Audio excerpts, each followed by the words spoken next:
isa bilaadheen guutuu bara goona waaqessa waaqa koo isa bukkee waaqa bee waaqessa nukumaa ofirratti moosisuu ani waaqa tolfamaa innaan irratti uffatee kuneen caala waan hundumaa isa bukkee waaqa bee waaqessa nukumaa ofirratti moosisuu ani waaqa tolfamaa innaan irratti uffatee kuneen caala waan hundumaa.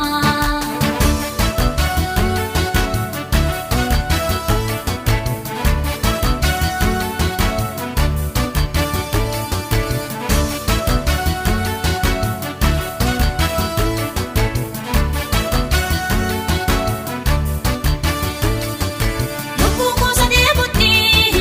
yeroo ndaalkaniif guyyaa murtoo kootee isatti hirkaatte jettee isa naaf guyyaa isarraa humtuun jiru kan teellaan adeebisu guutummaan jireenya kootii maqaasaa eebbisu isarraa humtuun jiru kan booddeen adeebisu guutummaan jireenya kootii maqaasaa eebbisu isa bilaadheen guutuu bara koo isa bilaadheen guutuu bara koo na waaqessa waaqa koo isa bilaadheen guutuu bara koo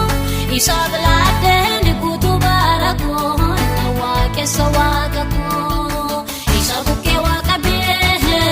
waaqessa nukumaa ofirratti moosisuu ani waaqa tolfamaa innaan irratti uffatee kuneen caala waan hundumaa isa bukkee waaqa bee waaqessa nukumaa ofirratti moosisuu ani waaqa tolfamaa innaan irratti uffatee kuneen caala waan hundumaa.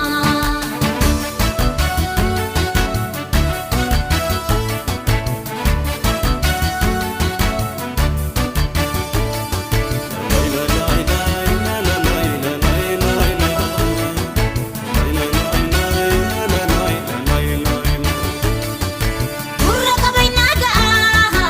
afaan qabaynaa sa'a waan namni isa gaafate billaataaf deebii ga'a waaqni nuuf laadheef kuni guutuudha waan hundumaan isa bukkee waaqa bee waaqessu mani waaqa tolfamaa waaqni nuuf laadheef kuni guutuudha waan hundumaan isa bukkee waaqa bee waaqessu mani waaqa tolfamaa isa bilaadheen guutuu bara koo isa bilaadheen guutuu bara koo na waaqessa waaqa koo isa bilaadheen guutuu bara koo isa